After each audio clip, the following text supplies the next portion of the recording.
start with a prayer.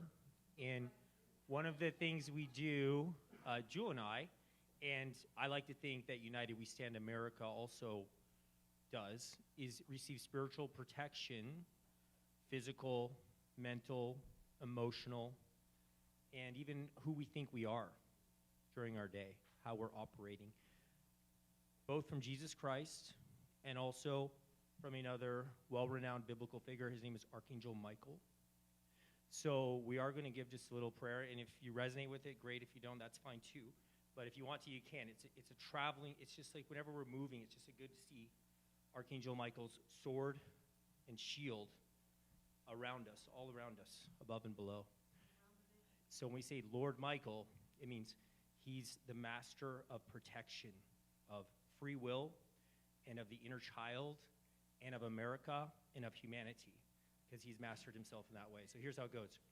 Lord Michael before, Lord Michael behind, Lord Michael to the right, Lord Michael to the left, Lord Michael above, Lord Michael below, Lord Michael, wherever we go. Lord Michael before, Lord Michael behind, Lord Michael to the right, Lord Michael to the left, Lord Michael above, Lord Michael below, Lord Michael, wherever we go.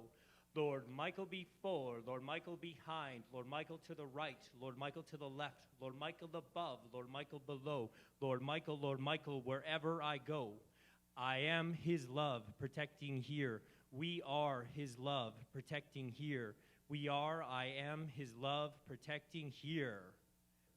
And thank you to the Holy Spirit for being here with us today, the Spirit of America, which is the spirit of freedom and justice, and opportunity, and great, great victory.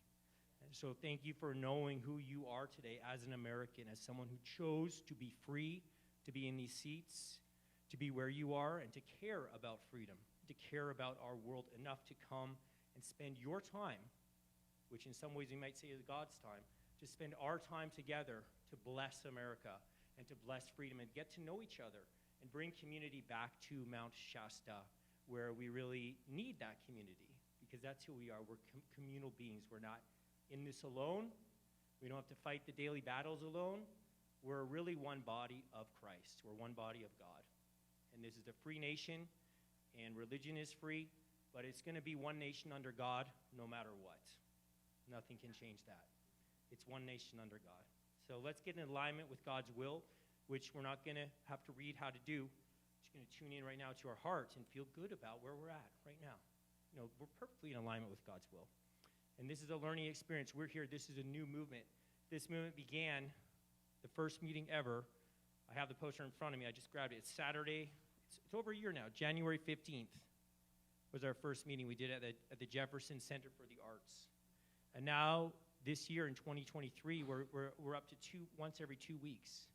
Not only that, we have excellent music, great band, and really wonderful speakers, performers. We also have U-Pods, so groups that are going to meet to come to receive and co-create solutions for the day-to-day opportunities for growth, abundance, and the kind of world and city and town and state and nation we really want to live in, or choosing to live in, which is a nation that freedom is the basis of the nation. It really is. It's the basis. Because why? Because we're made in his image.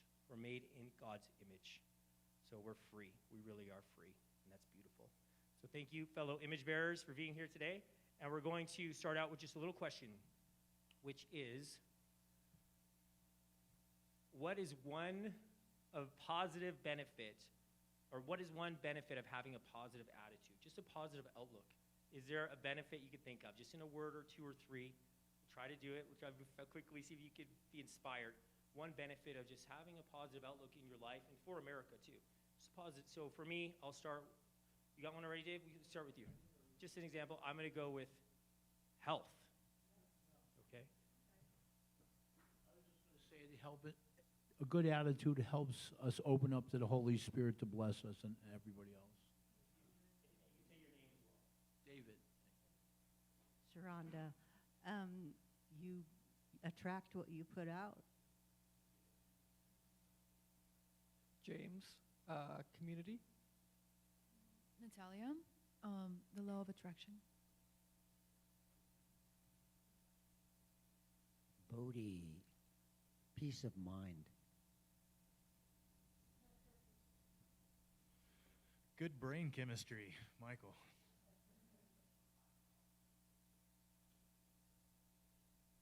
Mary, it moves us into our future that is also positive then. Janine, harmony. Steve, it's a confirmation of faith. Chris, a positive outlook helps us with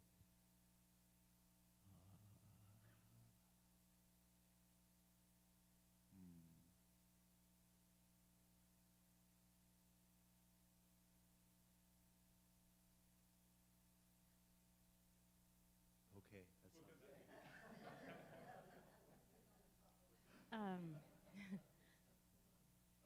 a positive outlook helps us to have trust that providence is moving us in the right direction, personally and collectively. Oh, Kelly. Jewel, positive outlook brings me joy. Jared, it raises our frequency.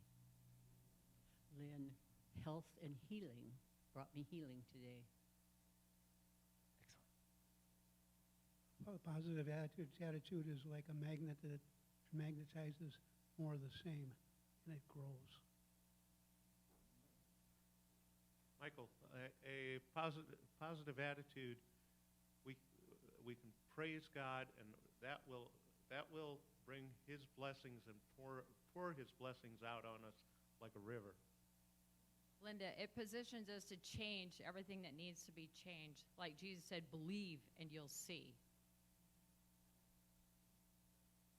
Terry, radiant smiles.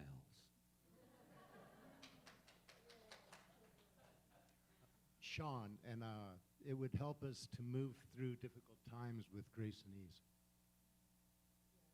Michael, and with an air of expectancy, it's the magnet that draws the best of the universe to you. Valerie, as it raises us up, it raises everybody around us up also. Sheridan, a smile on my face with hope because I know it's coming back to me. And Linda, I believe that's faith, and that brings us abundance, prosperity, love, joy, peace, everything we need. The question, David, is what's one attribute or quality that having a positive attitude brings into your life? Abundance. Right. And? A positive outlook helps with everything that everyone said, please. Excellent. We already did.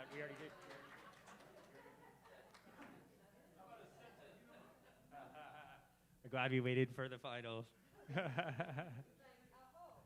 Okay. So, without too much further ado from me, we're going to light our candle. Why? Because the freedom flame, the Holy Spirit is a fire. And so the living flame comes with us and within us. As we light the sacred flame, we're not going to just ignore it. It's actually part. It's one of us. It's joining here with us, the sacred flame. Kelly, would you like to come up and Jewel? And we do the freedom and light the candle. So we'll give three. Oh, no, yeah, we'll just do one, I guess. Freedom. Okay. Let's do three. Together. Freedom.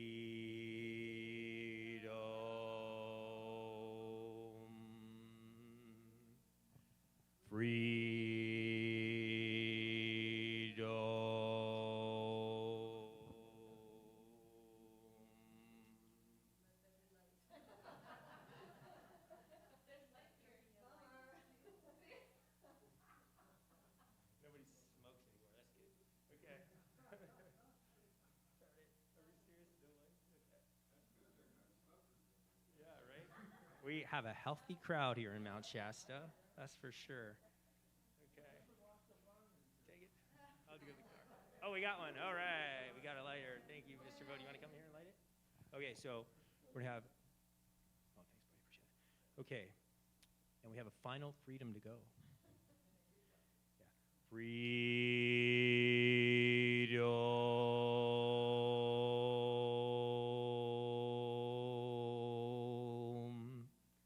Sacred flame is with us on this beautiful beeswax American candle. All right. Thank you. And the bee is actually one of our symbols here in Mount Shasta. And we actually have one of the reasons for that, beekeeper in the house, Robert Bees, speaking today. Easy, speaking today as well. So kind of a neat time. And we're going to now have a prayer where we all can give it, the Lord's Prayer. Let's go to version 2, and we have a couple on the website. So if you'd like to join me in giving this, you're welcome to. And really remembering, as above, so below. What is in heaven, let's bring it down here. Let's live it together. Our Father, Mother, God, hallowed be thy name. We honor your presence, the I am within us. In oneness with you, we vow to be your kingdom come and your will being done. Give us today the needs of the hour, and forgive us as we forgive all life. Lead us away from the snares of the human ego, and deliver us from any sense of separation from you. We accept that the earth is the kingdom of your power and glory. As above, so below. Amen. And we have the United We Stand America band stand coming up today. So we'll start out with a couple of singers, and we're going to be tuning in. Jewel, maybe you want to give us a context for today's meeting, and then we'll get into that song. And the bandkins, welcome to come up now. Oh, yeah, I forgot about, I was going to talk about that. Hi, everyone. Thanks for coming. Michael and I did a men and women study, and we had a thing called context, purpose, result. So CPR.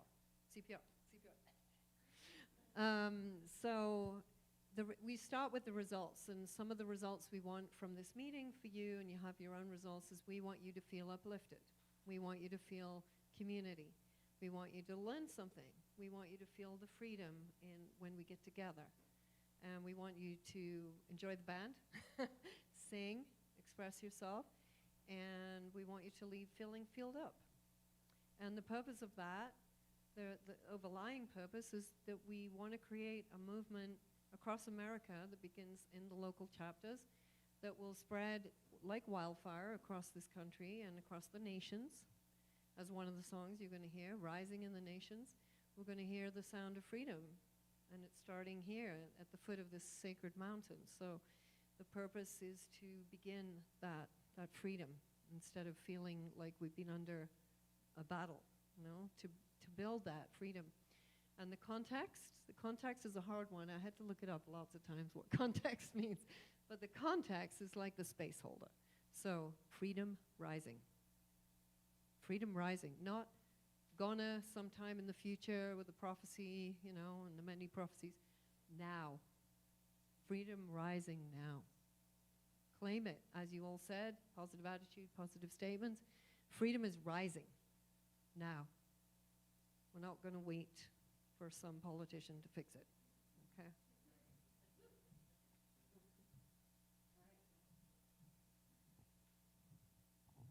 Wonderful.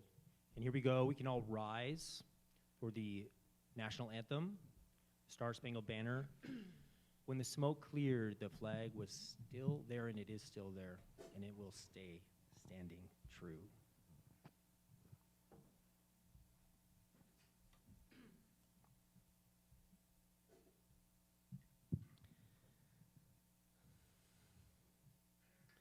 I feel humbled before all of you because I am a Brit, but I'm also an American citizen.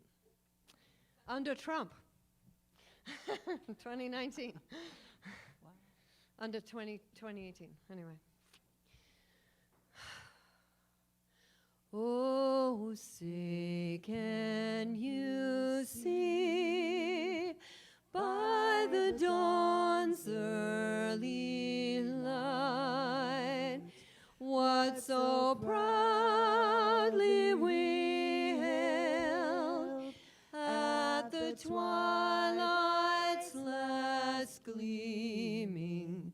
whose broad stripes and bright stars through the perilous fight, o'er the ramparts we watched, were so gallantly streaming, and the rockets red glare, the bombs bursting in air, gave proof through the night that our flag was still there. Oh, say does that star-spangled banner yet wave o'er the land of the free and the home of the brave. Woo, good job. Sit down. We are going to be singing a new song that, as I was walking the dogs a week ago, progressive revelation, right? Always. And never looking back. Don't turn into a pillar of salt. So, ask and you shall receive. I asked, I wonder if you'd give me a freedom song as I was walking my dogs. And this came in. And I sang it all the way home until I got to my iPhone. And now I have a band around me. So this, we sang it 2 weeks ago, a cappella now, and it's called Freedom Rise. And we feel like it is kind of the anthem for United We Stand. It definitely was delivered from the divine. We don't write songs, we receive them. They're delivered. So here it is. And this is your song too.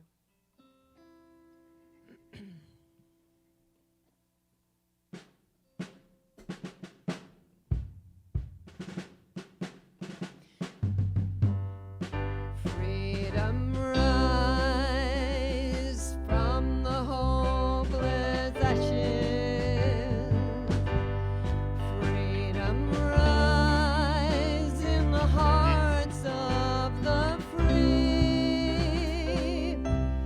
as we stand.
amazing to have a band.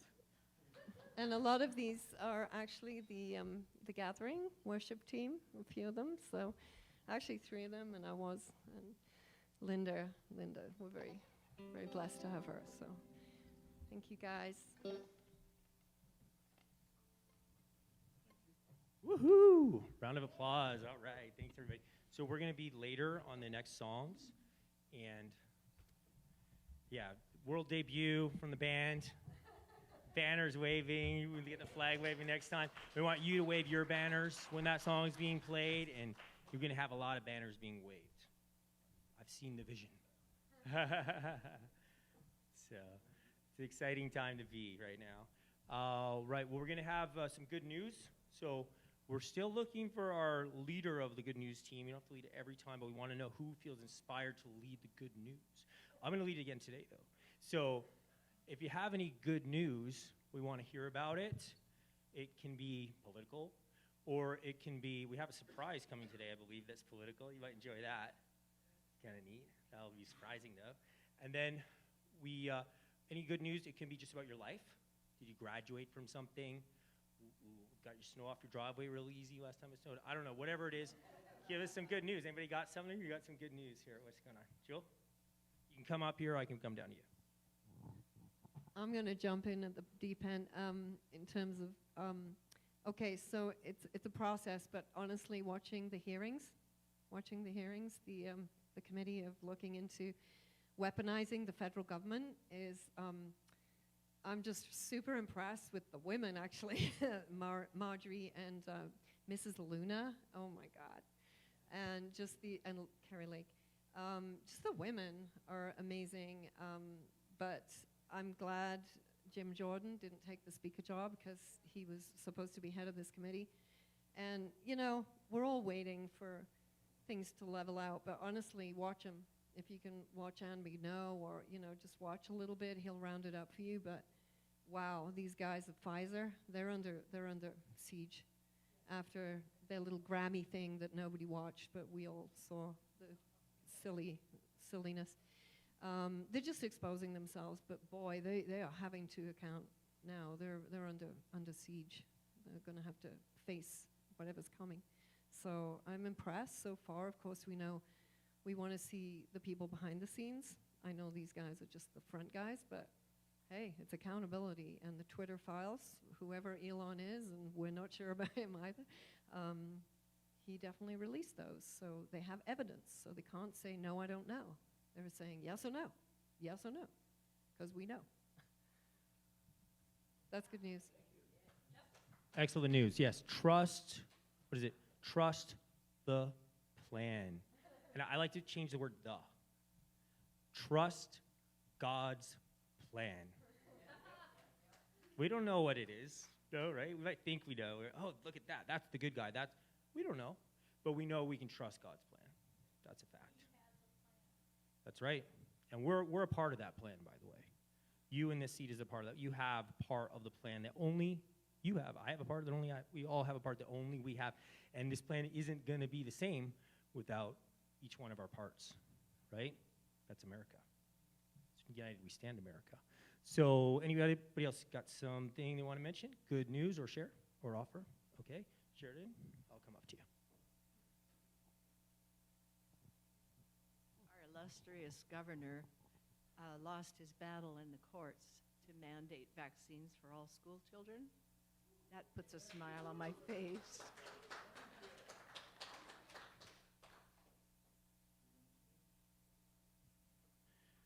Yes, the children, don't mess with the children. There's a price to pay. And it's not one that, I think it's a biblical thing. Better to be thrown in a lake with a stone around the neck, meaning dead, than mess with the children. Don't mess with California children. This is a free state. It's one nation under God. Please, California or any other state, or anywhere around the world. It's a universal teaching. We appreciate that. Thank you. Anybody else? One more good news here? All right, Michael, you can come up. And I am getting a phone call that might be part of our surprise. We have the good news here, too, so we'll see. Well, the Chinese balloon showed all the people who the current government works for. They shot it down after it had done all its work, shot it down over the ocean so most of the stuff could not be retrieved. And all of that is exposed to the people. And anybody that doesn't get it after that, I wouldn't pay any attention to them anyway. They're a lost cause. So I thought it was fantastic.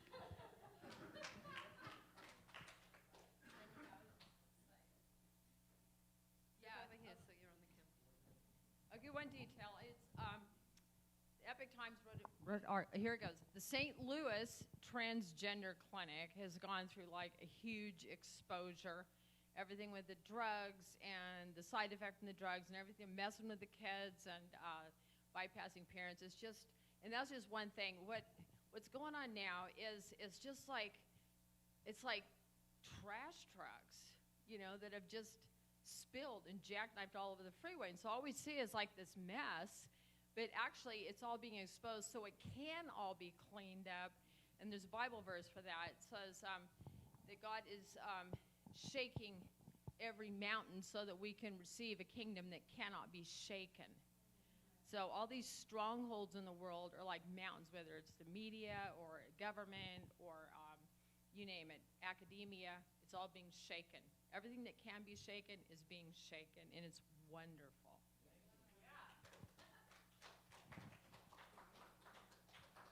Thank you. Okay, so right now, kind of some bad news. There are people in prison in Washington, D.C. They're in prison because they were called to go to a Trump kind of rally of some sort. He said, everybody come down here. I remember him saying it. He told them all to come down there. I remember that, actually, because he told me to come down. He said, everybody who supports me, come down.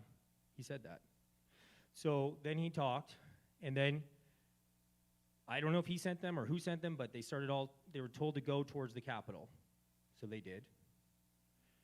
Then, you know, this is in courts and all the legalese and all that, but somehow the gates, look, watch the videos. The fences are removed, and they're like, go in there, go in there. Booby trap. It's called a booby trap, obviously, okay? It's a booby trap. So they go in there, because don't go in there next time. It's called a booby trap. But anyway, they went in there, and a lot of them are in jail right now, okay? They didn't break anything as far as I know. Most of them, they just kind of walked in, and they kind of like looked around, took pictures. One of them put a feet on the desk. I think he got like many years for that, okay? So that's what happened. And these people are in jail right now. Pardon me? Okay, so who got shot? Tell us her name. Ashley Babbit. Ashley Babbit got shot. She died, right? So her mom's name is Micki Babbit. Did I say that right? Micki Babbit? Okay, we're going to call her. We're going to call her right now. Micki Babbit. This is Ashley Babbitt's mom.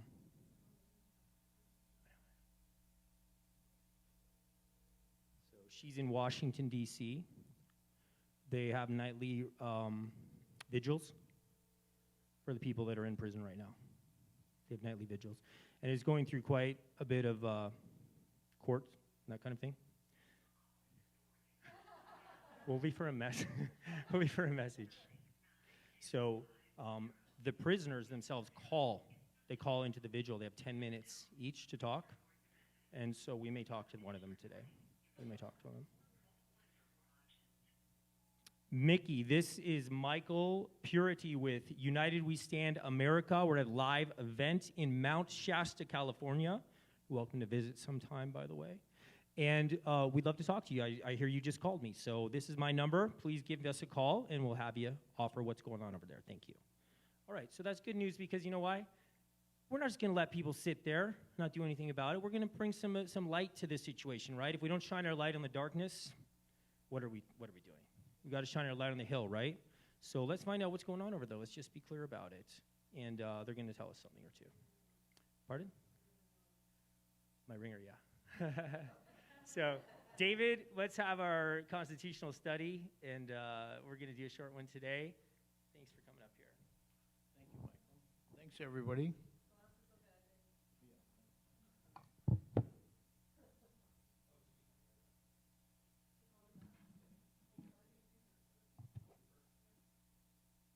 So I was going to speak a little about the First Amendment. So the First Amendment, Congress shall make no law respecting an establishment of religion or prohibiting the free exercise thereof, or abridging the freedom of speech, or of the press, or of the right of the people to peacefully to assemble and to petition the government for a redress of grievances. Amazing. Most countries, I think, all the other countries don't have it to that degree. Even progressive countries like Sweden don't have it at that level. That's why there's some trouble on that. America is way beyond what a lot of people think.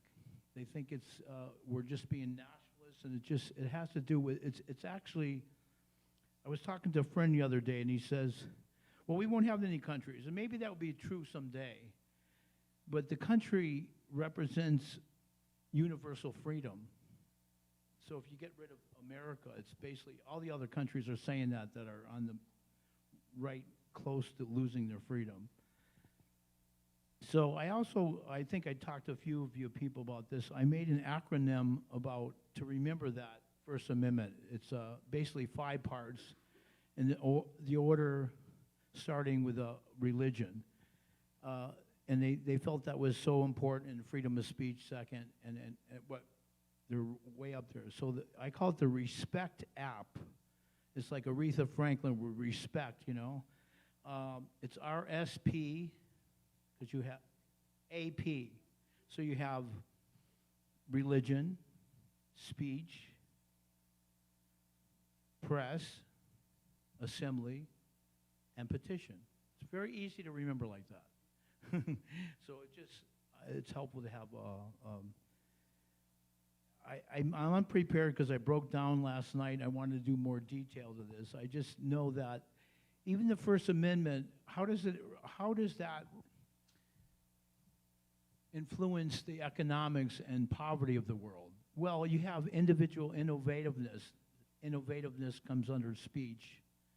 Freedom to invent, to make a shirt, to have without the government every second, even though there's a lot of things we need to clean up in our beautiful country. There's this freedom to... World poverty went down 80% in the last 30 or 40 years. 80%. Fact. There's a guy named Arthur Brooks that does a TED Talk. It's well recommended that you see that. It's like a 15 or 17-minute talk. So anyway, going off subject now. That's about all I have for now, because I just wanted to say that the United States is way beyond what people think, and a lot of people think, oh, you're nationalist or whatever. That's like, it's really preserving universal freedom on our planet, basically. Thank you very much. Thank you, David. Yeah, if we don't take care of ourselves, who are we going to take care of, right? We got to take care of ourselves first. So this nation, caring about this nation does not mean not caring about other nations.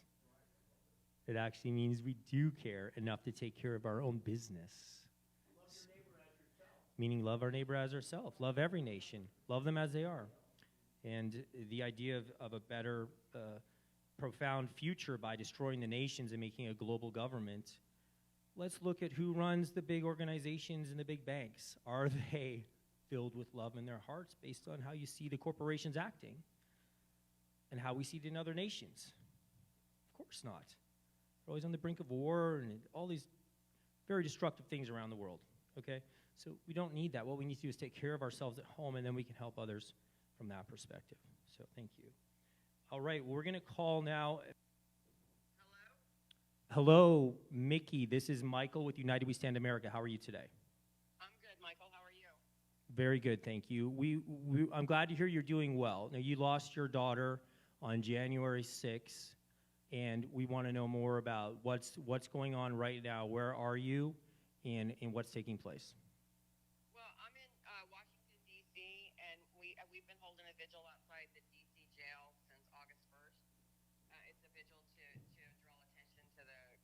political prisoners that are still in jail behind the day of January 6th. My daughter was murdered, and there's been no real investigation. The January 6th committee was just a show for the American people. We have people that are in the D.C. jail over 700 days without even a bond hearing, in deplorable conditions, solitary confinement. They don't eat well, and they don't have a proper day in court because D.C. is actually named as the victim of January 6th, and getting a fair jury pool in a city that is named as a victim is an impossible thing to do. These are 95% Biden voters, and they don't like Trump supporters, and the term insurrection is thrown around. The judges have biased opinions against the January 6th demonstrators, and even if you don't believe in what these American citizens were there protesting, the right to protest absolutely has to be upheld in this country. And they have plans to arrest, people every day. They're still going after people. They're trying to reach that 3,000 arrest count. A lot of people think that my daughter is the only American to die that day, but 4 unarmed American citizens were killed at the hands of the Capitol or Metropolitan Police. Roseanne Boylan was beaten to death by Metropolitan Police Officer Leila Morris. We have footage of that. Kevin Greason was hit with a flashbang grenade, and his official cause of death was a heart attack. Benjamin Phillips also died of a heart attack induced by chemical sprays and flashbang grenades. And we believe Officer Brian Sicknick died at the hands of the neglect from the Capitol Police because he had a stroke and they didn't render him aid. And do you know approximately how many men and or women are in prison right now? And also, what are they saying about the way they've been treated in jail? We have like 16 facilities that J6 defendants are held in throughout the country. There are still 20 here in Washington, D.C. There are several jails. Northern Neck facility is the one with the worst treatment of these people, and it's just such a corrupt system. The Patriots in Northern Neck are an activated group of citizens. We still have pockets of people in this country that love this country and want to do the right thing, and we need to stand up and do what we can at local levels and call your representatives, remind them who they work for.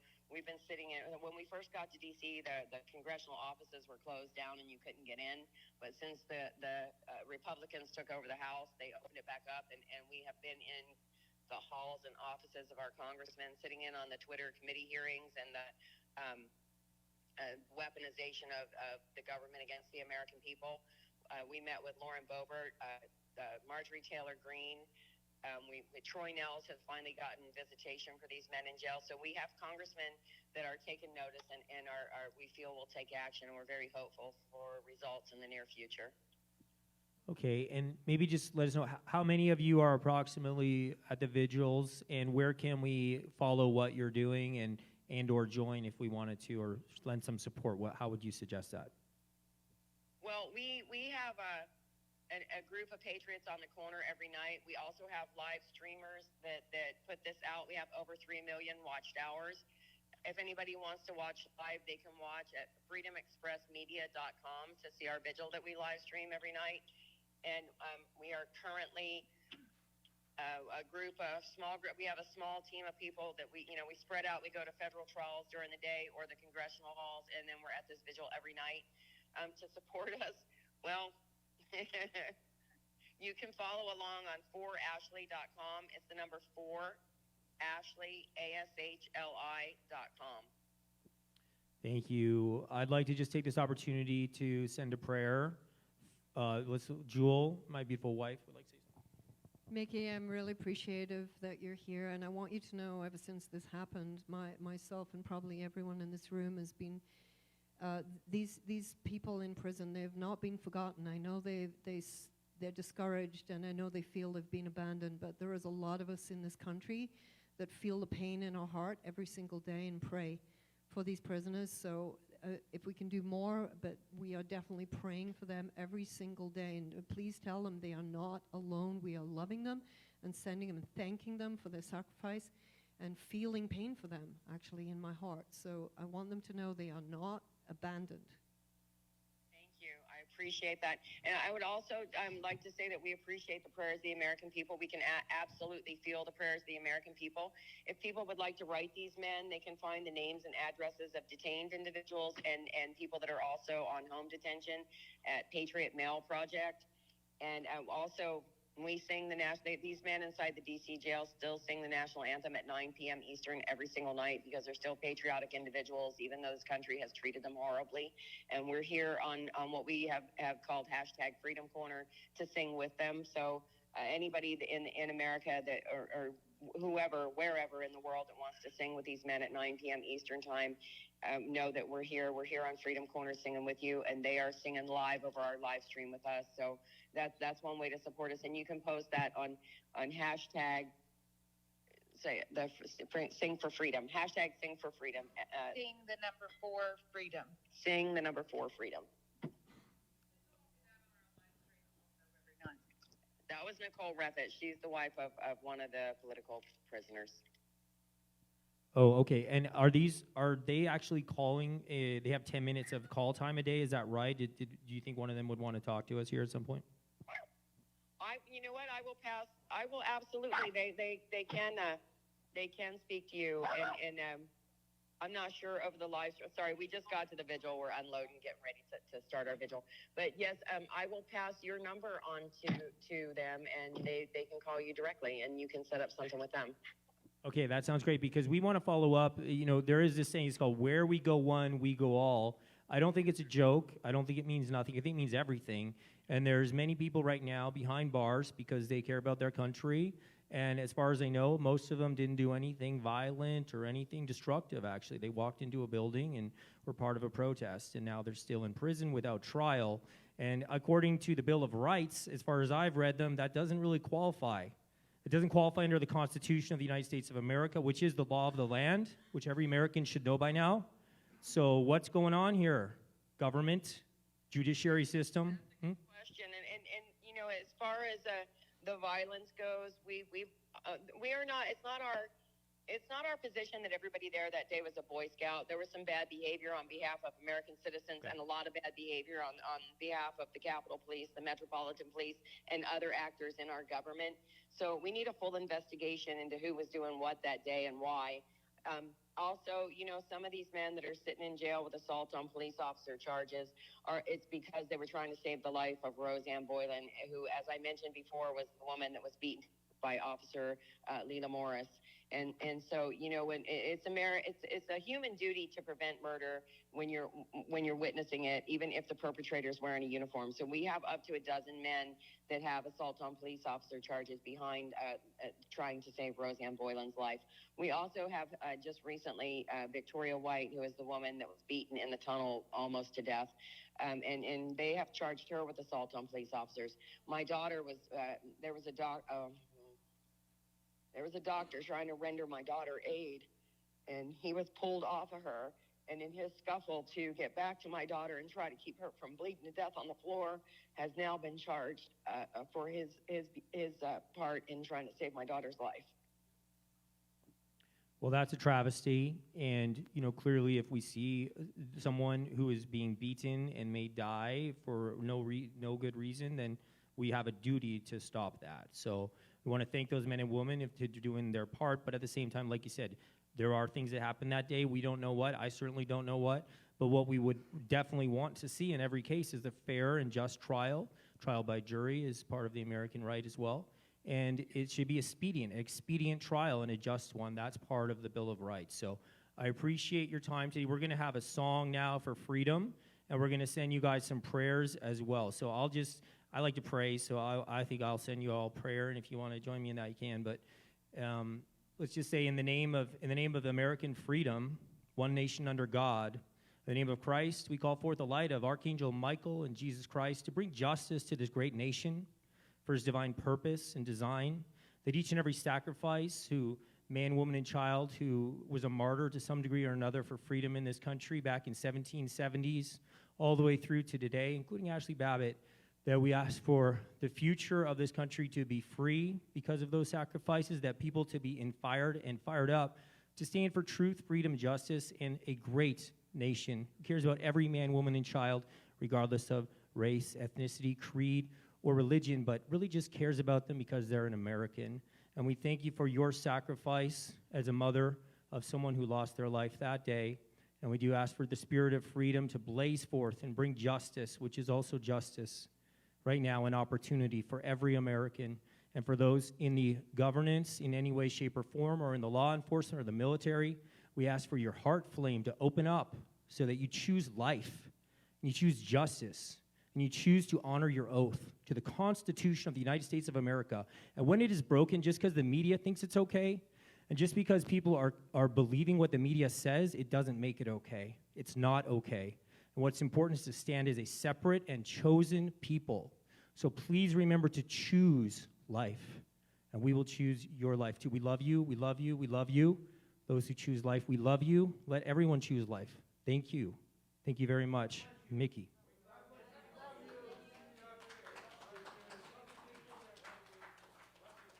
Talking to you guys in the future. Thank you very much. You got it, Micki. Thank you. All right, we're going to have that freedom song now. You can stay out and go hear a freedom song.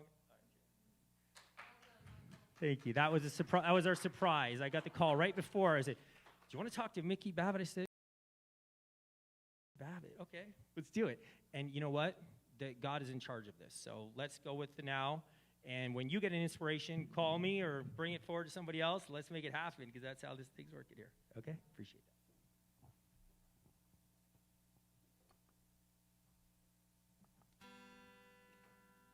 This song is for freedom, and it's a good time to tune in and really care about those people who are not free right now and care about freedom. Okay. Yeah, I wrote this song in Mount Shasta about 15 years ago when I started to understand what was going on in the world and in this country. Because we all know that that we're the white hats. They're not coming to save us. And the sovereignty and freedom is our natural-born human right. So when I say freedom, then you say... When I say freedom, you say... Freedom! Right, that's right.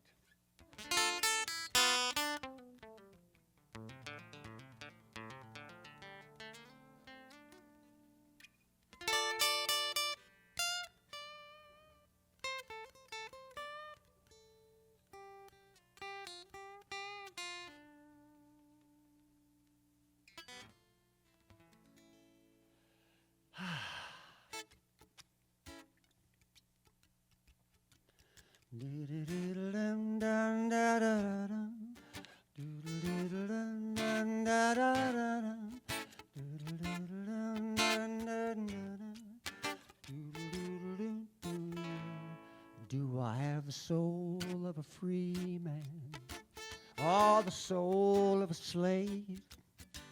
Will I be satisfied with my life as I lead it when I go to the grave? Will I search for the truth now? Will I walk it when I find it? Will I teach my children to do the same, or will I try to hide it? Freedom! Freedom! Freedom! Freedom!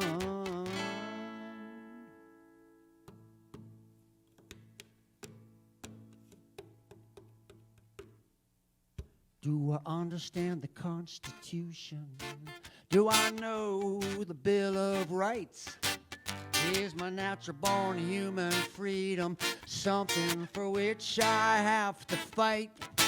I said, who gave the government permission to determine the course of my life? I can feel a chain breaking through the darkness. We're guided by an ancient light. I said, freedom, talking about freedom. Freedom, talking about freedom. Now I appreciate the opportunities this country gives me. Every day I have so many choices. With gratitude I greet each day, and I listen to the world around me. Still I hear a choir of hungry voices. But if I am to make a change, I must start deep inside. And as I progress along the road, I realize there's nowhere to hide. I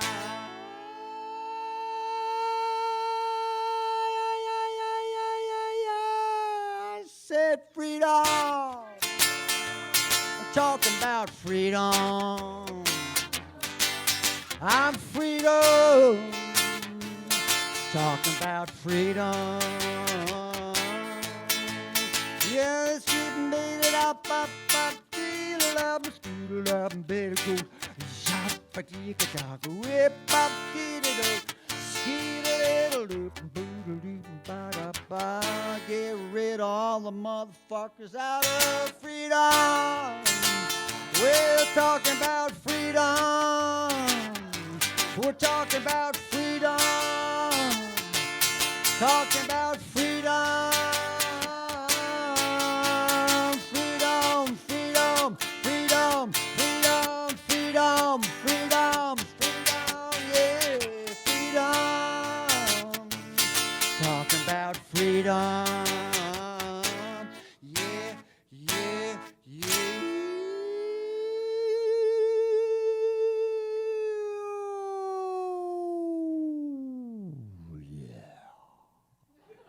Freedom!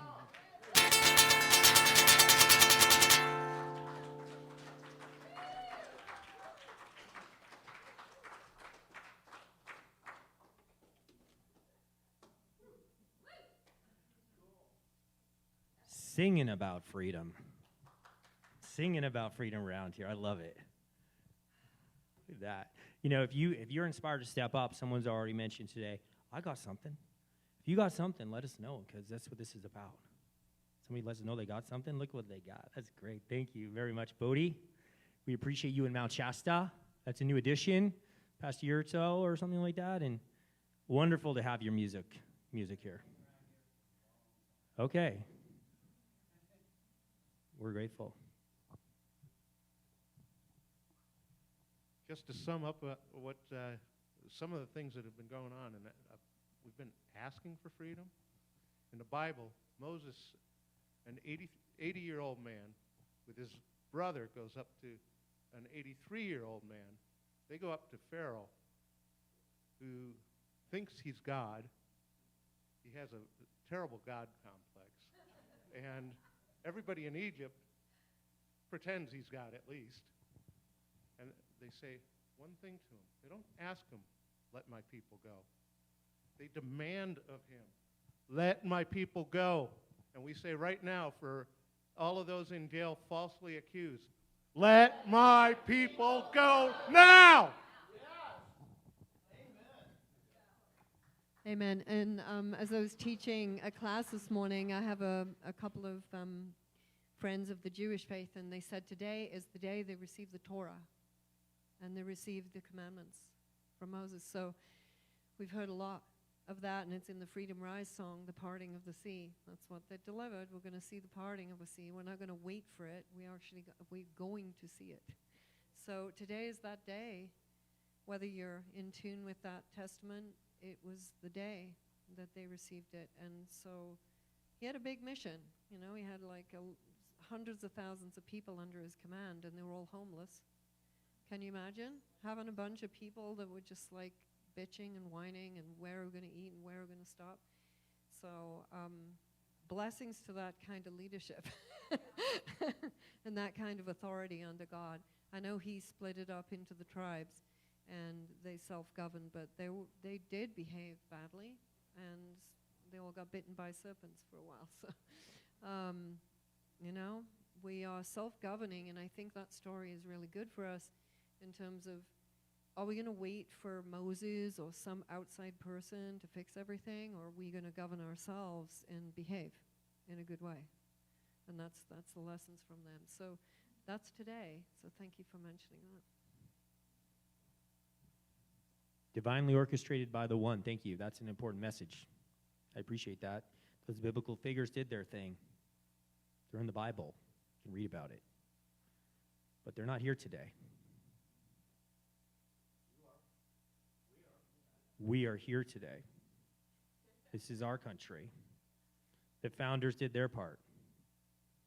So we could be here, fully be present with our divine direction. Is there fear? Is there doubt? Is there worry? Is there anxiety? Of course there might be some of that here and there. But what's the real power here? Not us. We're not the doer. Moses wasn't the doer. Jesus Christ. People walked. They were dead. They walked. What did he say? They said, look at what you did. Maybe they said something like that. He said, I am not the doer. It is the Father within me who does the work. Those are Jesus Christ's words. He said, if you have faith, he said, if I have faith, Michael, if you have faith, if you had faith, you can move mountains. Jesus Christ walked on water. Peter walked on water. His apostle Peter walked on water. Then Peter got a little psyched out. He started to sink in the water. And Jesus is like, oh, come on. Ye of little faith. He didn't say, I'm special, you're not. Go worship me. Sorry, I got a little emotional there. Because I love the part where Jesus said, the kingdom of heaven is within you, and the truth will set you free. I love it so much. I'm so grateful for that. Thank you, Jesus Christ, for your sacrifice so that we can be in a free nation today and now fulfill our part, which is to have that kind of faith that you demonstrated. Help us remember we also were made in the image of our Creator. And it says it right there in that Bible, too. So I thank you so much. Next up is Robert. We're going to learn about preparedness because we do live in an there's an old, it's a Yiddish curse, I think. It says, I hope you live in interesting times.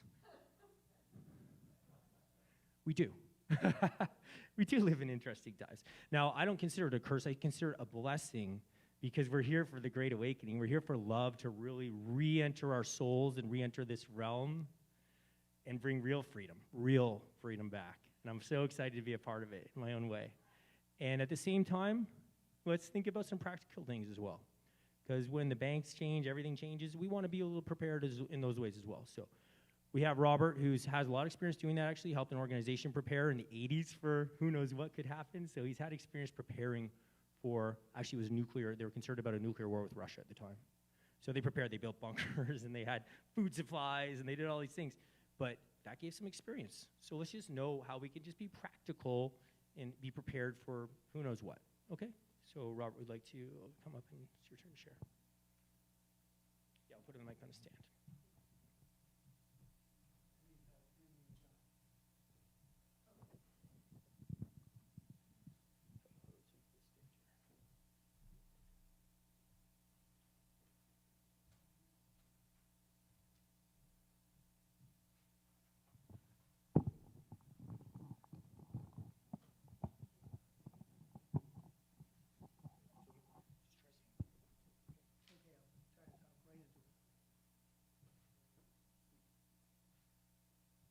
Well, these papers are being handed out. I'll explain what it is.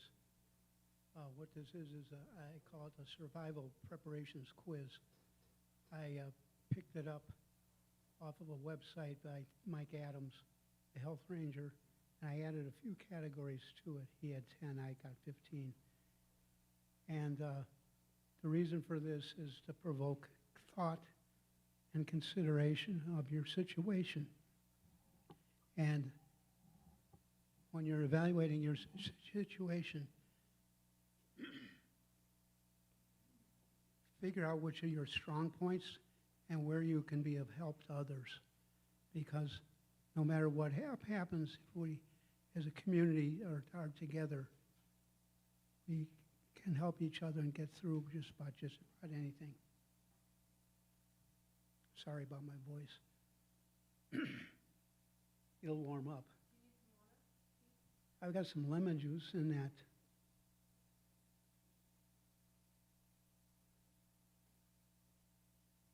Here we go.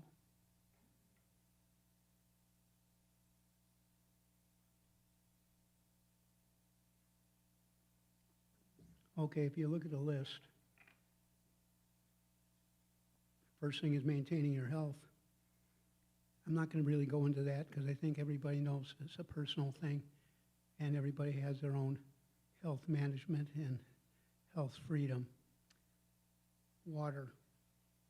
Water is a big essential, and no matter what the scenario, whether it be a result of a war, a power outage, could be a nationwide power outage as a result of an EMP or something like that. No matter what, earthquakes or whatever, water is always essential. I talked to we're blessed here in Mount Shasta. I talked to a guy named Mr. Kellogg, who's a public works, and he told me that Mount Shasta's water is all on gravity. It comes from a spring, runs into a big tank up on the hill, and then it's pressured. And so it's excellent water, and it's all fed by gravity. Now, people who live out in the county, I live out in the county, I've got a well. You have to have a way of retrieving your water from your well. And unfortunately, it takes quite a bit of electricity to run a well pump that's down the hole. So if you don't have that, at least what you should do is you should bottle up some water, fill some of those 5-gallon jugs with water and have it on hand. And another thing, a friend of mine, he's not here today, but a friend of mine's got this hand pump that's on his well. It shares the same casing. The casing's about 6 or 8 inches in diameter. He's got the regular well pipe that brings the water up from the electric pump, and then he's got a hand pump. It's got a pipe that's like a straw that goes down to the water level, and when the power goes out, he just goes out and pumps the water. I think it's pretty cool. So we're not getting into wilderness survival, otherwise we talk about how you can get water from a stream and purify it, filter it, and different apparatus you can buy. The next one is shelter.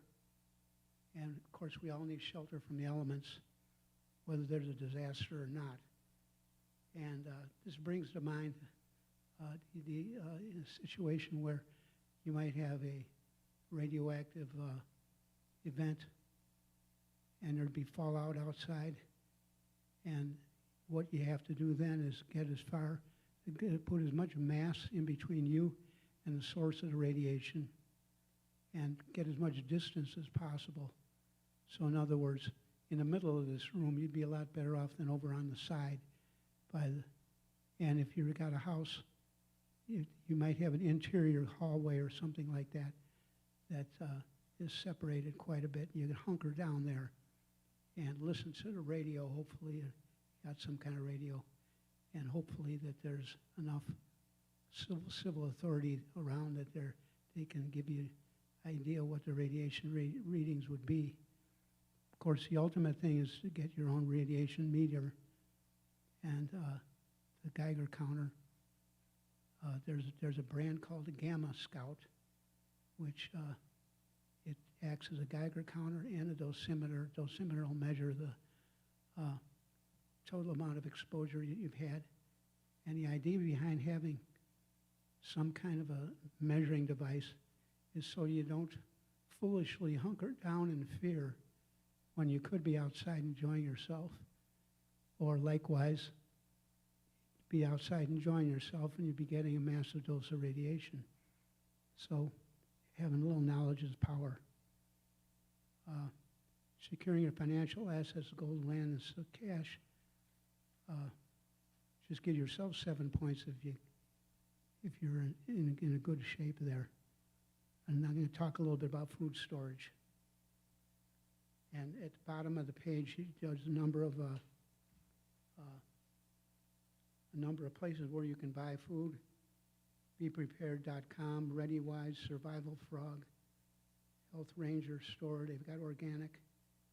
They even sell packaged long-term storage food at Walmart. I understand. Anyway, you can buy these packages that are good for 3 months, 6 months, or a year, and it's all figured out ahead of time, and you don't have to do anything. I don't go that route because I don't, like a lot of people don't eat dairy, and a lot of people don't get along well with beans, and so you might want to customize. So you can go to a place like Azure Standard, and they sell bulk organic grains, beans, and different things like that, and put together your own storage. And if you don't care whether it's organic or not, you might go to, let's see, beprepared.com. And it's called Emergency Essentials. It's a Mormon outfit, and they're up in Salt Lake someplace. And they've got good prices, and they got a huge selection. I especially like their freeze-dried. Their freeze-dried fruits and vegetables has a very long shelf life, and when you rehydrate them, they're delicious. So that brings another subject up is you should rotate your food as much as you can. And if you can't buy it all at once, you should buy a little every month and store it away. And let's see. You want to have a method of cooking? Hang on to your gas stove. And if you got propane, that's great because a big propane tank can last a long time to run your stove. Boil water for bucket baths. I lived in the woods for a while, didn't have any electricity. That was my method. I took a bucket of water, stainless steel pot, and put it on the stove, got it just the right temperature, and then went in the shower and poured the water over my head. It worked pretty good.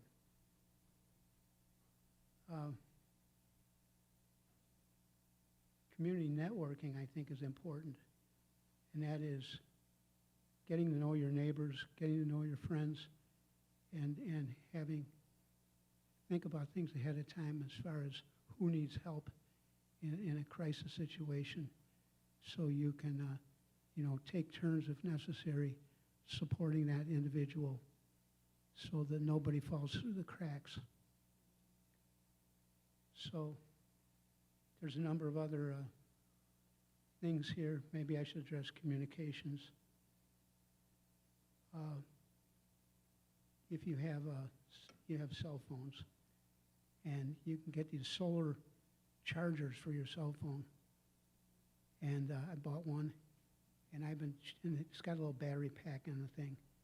And when you charge it, you put it out in the sun, it actually charges the battery pack. And then you plug your cell phone into that, and it charges it up pretty quickly. And I about 2 weeks ago, I put it out in the sun, and it's been charging my cell phone every night since. So, and they work pretty good. It only costs about $40. And satellite phones, that would be the ultimate, because even if all the cell phone towers got knocked out, there'd still be satellites. And the only problem is you need to be able to talk to somebody who's also has a satellite phone or has a connection to a cell phone tower. And at least shortwave radios are a good thing to have. You can listen to what's going on from great distances. And if you have one that's outfitted properly, you can listen to the ham radio bands, the frequencies that ham radio operators work on. And if you're really into it, you could get a license and get a ham radio and join the local club here in Mount Shasta.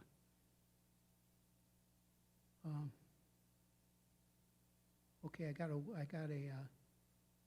URL right there, and it's a lot of information about preparedness, recommendations. The reason I know about this is because I helped put it together.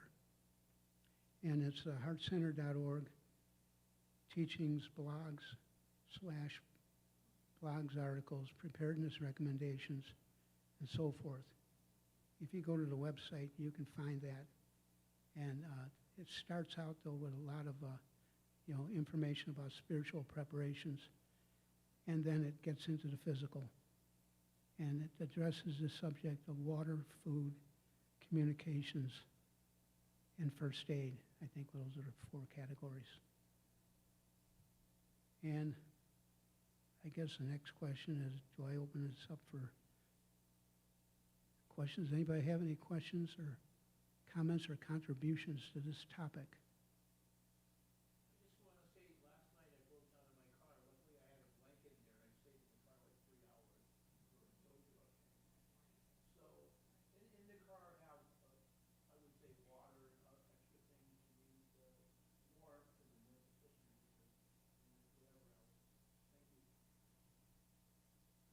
Of course, where we live, we should all have bug-out bags in case of a wildfire. We've been through that drill. Yeah.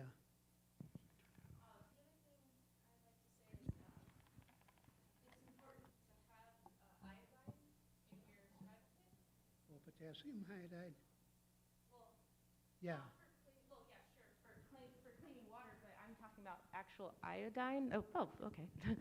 So iodine can basically protect you against radiation poisoning. Protects your thyroid. Yeah. Yeah, and it's can save your life. radioactive iodine has a half-life of 8 days, and so it can be around a while because it takes a long time for it to break down. So there's an opportunity for exposure in the weeks following an event. And if you take potassium iodide, is what you're talking about, they sell little capsules. It floods your thyroid gland with iodine, and it will not absorb. It'll have no reason to absorb the radioactive iodine. So that's how it works. Thank you for explaining. The other thing that I would keep is zeolite on hand as well. And I can, I actually, if you want to grab it, it's in there. I actually brought some. And then that also shows in studies that it helps mitigate the effects of radiation, but also heavy metals and chemicals as well, Yeah, and zeolite's toxins. really good for getting rid of heavy metals. The liquid doesn't work at all, really, if you really do the research, but because it has to do with the structure of the actual cages themselves, the zeolite cages, but I don't want to go into too much detail. We can talk about it in the U group later. But the other thing I want to mention is beets. So you can get beet powder at like grocery outlet for super cheap, just to have that in your emergency arsenal, because beets can also protect your cells from damage from radiation. And when I first started making beet kvass and actually selling it in the stores years and years ago, when I did that, I met a woman from Chernobyl. I was doing a demo, and she said, "Thank you so much for doing what you're doing and putting this product out here, because in my village, the only people who didn't get radiation sickness and cancer were the ones who were drinking beet kvass." Beet kvass. It's a fermented beverage. Anybody can make it. All you need is beets, and you need some kind of a starter. And we can, that's another feature. I don't want to get too much into the detail, but I can do a workshop on that. And there were studies done on ducks that were infected with radiation poisoning, the cesium, you probably know, is it cesium-5? Cesium-137. Cesium-137. So these ducks, they were all completely sick and contaminated. They gave them beets for 2 weeks straight, and their levels went to normal. So beets have incredible bioregenerative properties. They're known to help with disturbed cellular function, according to Sally Fallon. So she's the president of the Weston A. Price Foundation, PhD. So amazing. yeah, amazing stuff. Our bodies are amazing, just the way we can remediate and heal. I take beet powder every day when I was working out a lot, and it oxygenates your blood, and it helps your muscles as well. And the other thing I would say is those of us with pets, you know, getting ready for the wildfires was making me think like, so, you know, just think about your pets. You know, do you have a carrier? Do you have a way to keep them safe? You know, do you have backup food for them? That's just something on my mind. I'm just adding that in when we've got other little beings that we're responsible for. So just thinking that out, you know, kibble's not the best thing, or half a cow, you know, in your freezer or something. But think about those guys and what you might need to keep them well and safe, I would say. Thank you. So how did everybody do on their tests? Did anybody get 100%? Anybody get 50%? All right.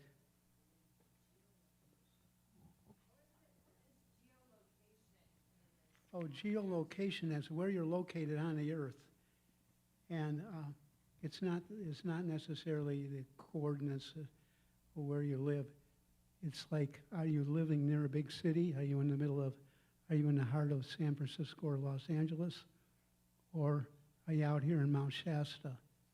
See? You see what I mean? So if the civil order breaks down and things start going sideways, where would you rather be? You know? Yeah, Mount Shasta is a good choice. Amongst your friends on the mountain. And on the mountain, meaning in the city. So we do have a, thank you, Robert. Is there more to go? No, I can answer more questions or we can go. Okay.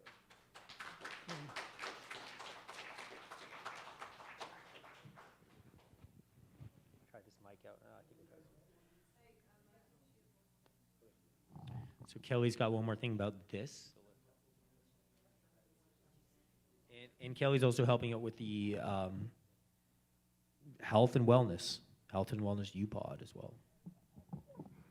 Yeah, and if anyone wants to join me in the Wellness U-Pod, there's some more things, tricks up my sleeve as far as what to have on hand, not only for an emergency to keep you healthy, whether it's chemical warfare or whatever, but just to do once a month or twice a month just for the overall onslaught in our food, water, air that our bodies have to deal with, so to keep us on the up and up. But one of the things that was so inspiring that I wanted to say is I learned that after Chernobyl, there was a biodynamic farm.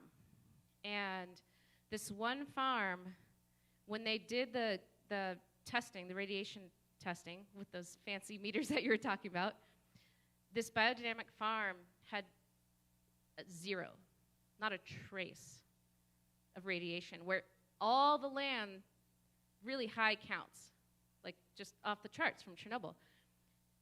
It was a biodynamic farm. A biodynamic farm is just like, it's like if you're eating pure and healthy foods that God created, right? And there's no interruptions with processed foods and all these things that you're not supposed to ingest. You're gonna have this diversity in your gut, and it's like a biodynamic farm. It's the same thing in nature is in your gut. We're part of nature. There's no separation. And you've got trillions of these beneficial microbes. And if you're taking care of them, they'll take care of you. And the soil had the same thing. You have quadrillions of beneficial microbes and all these amazing nutrients because of the way the soil was cared for. They don't bring things from the outside in. It's full circle, right? And everything comes back into balance. So we have the same power. Even if we're exposed to all these horrendous things that we're getting exposed to, we always have the power to rebuild and heal. So,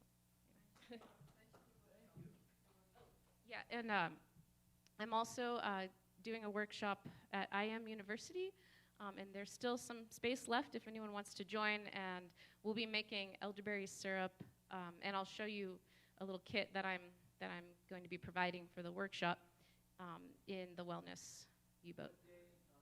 So it's the 23rd. February 23rd from 6 to 8. 6 to 8 p.m. at IM University. It's a Thursday. Yeah.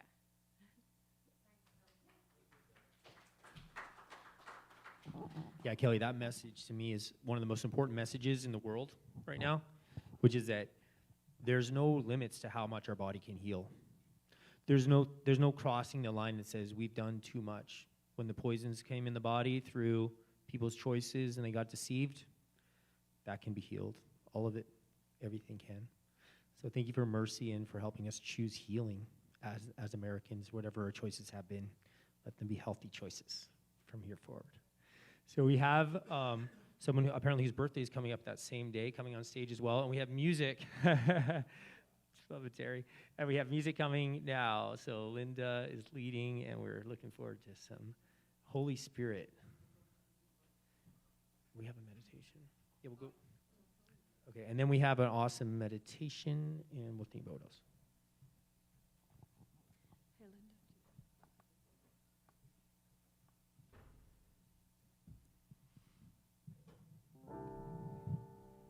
Another thing that we're looking for to help us when we've done everything we can and it doesn't seem to be enough. We're still in this situation where we're fighting for our country, fighting for our freedom. In the Old Testament, 2 Chronicles 7:14 says, "If my people which are called by my name will humble themselves and pray and seek my face and turn from their wicked ways, then will I hear from heaven and will forgive their sin and will heal their land." And we know in the end times it says that people will say evil is good and good is evil, and I think we are there. It's a little upside down, and we need God's help to bring us back to the nation, to the country, to the world that he created us to be. So that's what this song is. It's a prayer, and I just pray that you'll join in with us today.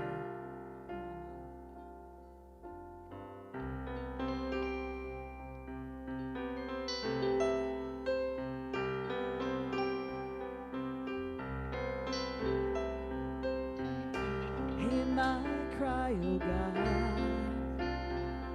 don't turn your face away from me. Here's my heart, oh God. May your love and mercy wash over me. Take your truth and let it be a river of love that flows through me. Take these eyes and let them see the power to heal our land. Come heal our land.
shine. Let your light shine.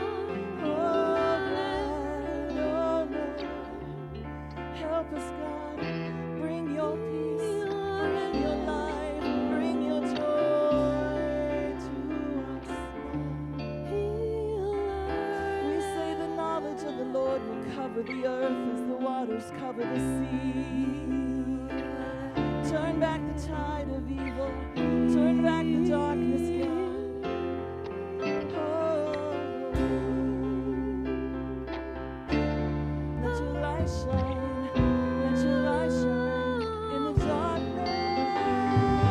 Take your truth and let it be the river of love that flows through me.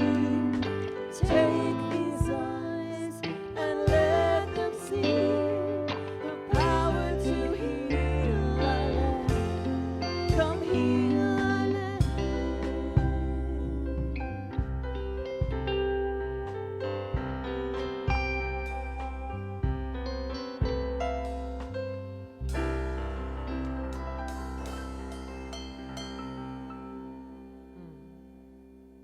you, Lord.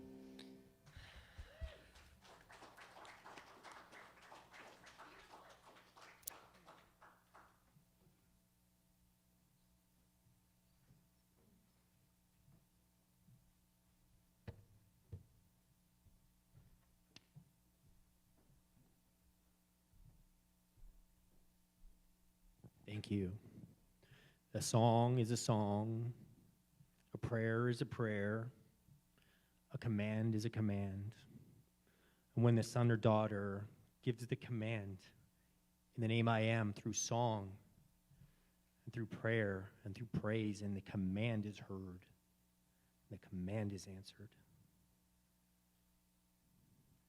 It's God's good pleasure to give us the kingdom. Very good pleasure. And it's our good pleasure to accept. It's our good pleasure to accept. So grateful to accept the kingdom right here and now. We are going to hear little series is coming. It may happen once a month. Right now it's happening once every 2 weeks. So Michael Huffman is receiving inspiration. The divine economy, the divine currency is very important. How are we going to transact when those fiat money systems obviously disappear? What are we going to do? So we're looking at how do we move into the divine economy gracefully. Let's have Michael talk now for a few minutes, 3 minutes or 4 minutes, and then we have a meditation following. Thank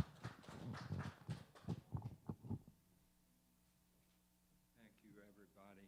Thank you. Yeah, we're working on the possibility of a local currency. A beloved Zen master said, "Walk as though your feet are kissing the earth." It's so beautiful. So I would say handle your currency as though you are blessing the sacred essence of all the precious lives that have given it value. Money is not evil per se, for sure, but it creates an intense toroidal vortex between the spiritual world and the physical world that attracts power and powers.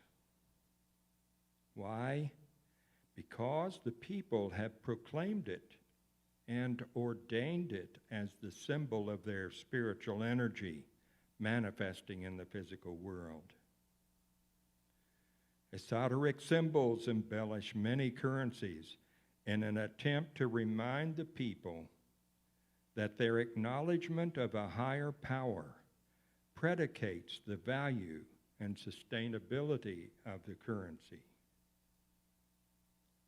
The spiritual essence of the human being is actually the sovereign essence of God manifest in this world and is the most coveted thing on earth. One can have all the money and the things in this world, but the ultimate diabolical obsession is to capture and own the spiritual essence of other human beings, because therein lies the pearl of great price, the essence of God. Currency is inescapably the spiritual made physical essence of the people, and is only sustained by the people continually endowing it with their spiritual essence. If that endowment is withdrawn, even gold itself would become worthless as a currency. The unwillingness of people to create and acknowledge their currency as their own spiritual essence paves the certain road to its debasement and their own destruction as a free society. Currency is one of your most powerful expressions of free speech. Never surrender that power. The Vietnam War chant back in the 60s. What if they gave a war and nobody came? Well, what if they proffered on us a rotten currency and nobody acknowledged it? The people have the power. The people have all the power. And especially in this great nation, we patriots are not nationalists as other countries would claim to be nationalists. And they're trying to make the concept of nationalism evil. We should be all inclusive, no borders, and really no values. The American people, the patriotic American people, are patriotic because they acknowledge the sovereign essence of every individual as described in the Declaration of Independence and as it is protected in the Constitution and especially the Bill of Rights. So it is a divine obligation and journey. It's a constant journey for us to protect ourselves against the evil of the world that wants to own our sovereignty. And our currency is one of the purest ways that we can protect our sovereignty. So every time we handle currency, it's inescapably a representation of the willingness of the people to put their faith in it and their essence of their life energy into it. So, very important. Thank you very much. Oh, yeah, sure.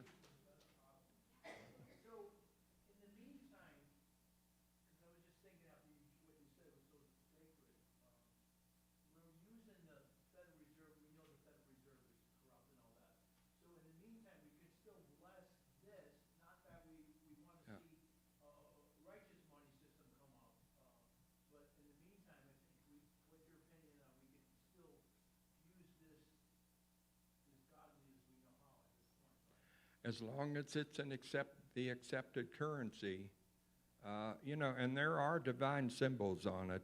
People can question the all-seeing eye of God, at the top of the pyramid. But some of these symbols have a divine base to them. And the reason they put that in the currencies is they understand that the people have to have a respect for the currency. And so you'll have, like the Queen of England on the British currency, well, the divine right of kings and so on. it all goes back to that they're saying the divine ordainment of these leaders on the currency really is an indirect way of saying the currency is divine in itself. Yeah, Robert. Can you comment on this digital currency idea? Yeah, well, what's that? Can you repeat the question in the mic so it picks up? Repeat the question. Oh, sure, yeah. Yeah, Robert was asking about what my opinion might be of the digital currency. I have 2/10 of a Bitcoin, and when it went up to 60,000, I tried to sell it, but my code didn't work. So basically, I had nothing. So it's out there in cyberland somewhere, and somebody probably will figure out a way to get it. That's one of the risks you have with cyber currency. But it'll work, and Bitcoin has worked, and some nations are going full steam ahead with Bitcoin. And as long as the people accept it, it'll work. But the thing is, if you don't acknowledge it, even digital currency, if you don't acknowledge it as with a reverence that it represents the power and energy of the people, it's going to fail at some point. It's inevitable. That's just human nature. Any other? It's my opinion, anyway. Thank you.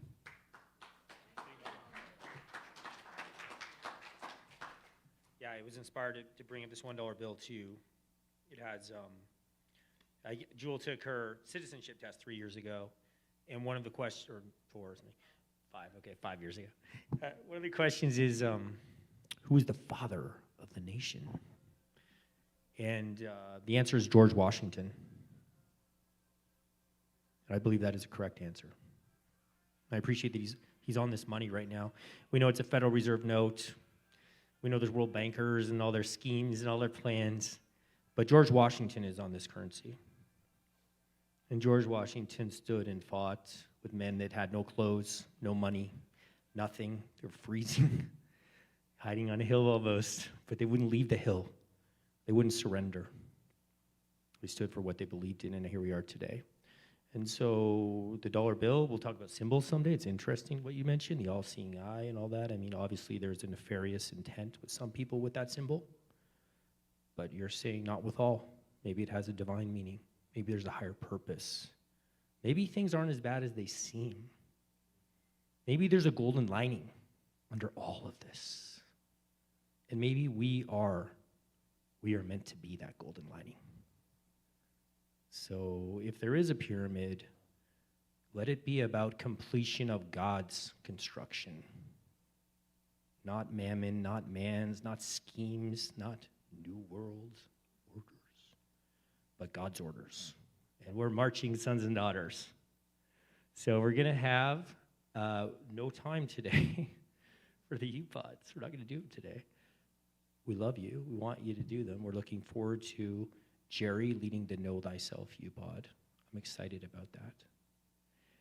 If you do want to say something short about that, do you want to say something about the Know Thyself U-Pod right now? Yes, please. The Know Thyself. Why don't you come up here, Jerry? I would like that. Okay, I'll take the mic to you. Yeah, well, Michael suggested the subject, the topic, and I thought it was lovely. And it kind of went along with a few remarks that I made a few weeks ago when I spoke. It kind of goes along the lines of the kingdom of heaven is within us, and that we have to let go of a lot of other ideas to let that be true. But when we can internalize that and realize it and be it, it changes everything. All of the nastiness that we're living in right now we can rise above it, we can go through it, and we can blast out of the matrix. We can shoot an arrow right through it and be out of it into that freedom that we have been celebrating today by knowing more and more deeply who we really are and what we really represent.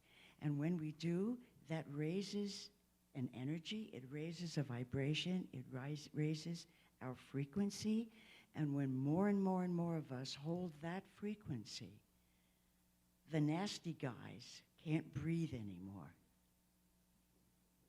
We take away their nourishment when we take back who we really are.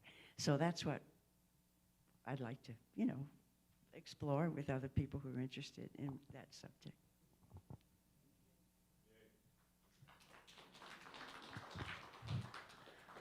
What a concept, know thyself. I think that they started thinking about that back in Greece. We know that much, but are we ready? Are we ready now? And this is one for oneness. We are one nation under God. We don't need to break the states away and create 5 nations. It's one nation under God. What's the plan? Trust the plan. This is your state. It's called California. It's a beautiful state. Love it. So, Pastor Mike, do you have some words for us today? Yes, please. We are going to pass, what is it called? It was not a hat. This is called a basket. Sorry. This is called a basket. So we're going to pass the basket. Why are we passing the basket? Well, it cost us about $150. That's why. So if you want to help out, we'd really appreciate it. At the same time, this is an important movement. We don't want to keep taking your money. We know you're giving a lot. So please put some money in the bucket tonight if you can.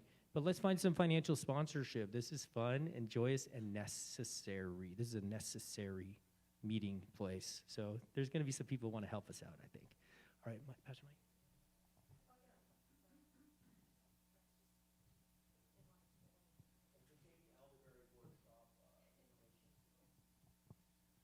Well, I just wanted to talk for just a couple of minutes. Michael and Jewel asked me to talk after we were chatting last night after doing our practice. But talking a little bit more about love and the difference between how a lot of us express love and what we call biblical love, or if you're into the Greek and the multiple types of love, the Greeks talk about agape love, which is what God calls us to with other people. And worldly love is really, honestly, it usually comes from a selfish place. I'm going to love you because I'm going to get something out of it. I will love you because I want you to do something for me, right? Give me something. A lot of times it ends up being, I'm going to love on you because even if it's something as benign as I think that me loving on you will change you, it'll make you be better. A lot of times that's actually a selfish reason because, well, I want you to be better, including to me. Whereas a biblical love, a godly love, it has nothing to do with the results that will come from loving on that person. I am going to love you regardless of how you respond to that love. Regardless of what you're going to do, I'm going to love on you simply because that's who I am called to be. That is what I am called to do in this life, is love on you. Even if you're the most difficult, snotty, rough person in the world, even if you're, the crazy family member that is absolutely opposed to me politically and you'll never change your mind, I'm still going to love on you. I will still extend that love to you. Now, loving you doesn't mean rolling over and affirming that everything that you do is good even when I know that it's wrong, but I can still love you even if you are in opposition to me, right? And Jesus said, love your enemies, the greatest commandments out there. All the law and the prophets, right? That's the Old Testament there. All the law and the prophets are summed up in love God and love your neighbor. And your neighbor includes your enemy. And we love them not because they're going to do something for us, not because it's going to force them to change. We love them because that's who we are called to be. We are called to be God's love in this world. So I just want to encourage you guys all in that. Sometimes we can get really caught up in well, I guess I'll love on them, but you know, I expect a little something out of it. And that's not where we should be approaching this love from. We love people no matter how hard they are to love. We love them. Dead stop. We love them.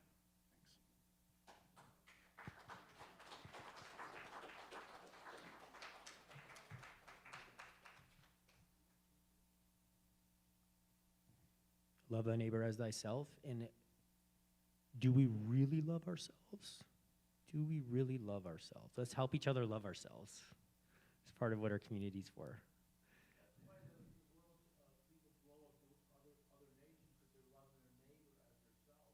They blow up other nations when they love their neighbor as themselves, when they hate themselves. When they hate themselves. So how can we avoid that pitfall in a tough world? In a tough world, a lot of people need to find some love. So can we find it for ourselves, and then we can share it. In this meditation that I want to help lead today, we're going to take the lights down. And Bodhi, if you'd come up here, Bodhi is a very talented individual. So we are going to have some music in the background. And the reason we're giving this meditation, giving it because you can take a copy home with you. And we have some copies anyway. No? We'll have them next time. I thought we had copies. So I was hoping we had copies. But the purpose of the meditation is to create a practice. We all have different kinds of meditation. This is a very powerful way to start to receive information, direct communication from a living master, Jesus Christ, from your higher self. But really, this is a specific meditation to connect with Jesus Christ, a living master. He rose. He's alive. He's not in it somewhere that's somebody's got the white hat, the big fish hat. He's more connected than you are. That's not true. Right here, right now in our heart, a living master, living eternal being. Those who follow him will do the works that he does. So let's meditate. Sit quietly. And generally, we'll try to do this 10 or 15 minutes generally, but today it'll be shorter. So let's sit ourselves comfortably, not disturb any discomfort in our body. Just move around a little bit if we need to. We seal ourselves. Might take some time generally, but right now it's instant. We're sealing ourselves from any imperfect energies. It's receiving a real comfortable connection inside of ourselves. We let's visualize Archangel Michael, his blue flame, his protective field, protecting this church, all who are in it, these people, you, if you'd like, your family. He has angels of 100% light, 100% light. Their only job is to help protect your free will, your divine experience, and your connection, your communication with the Christ within you.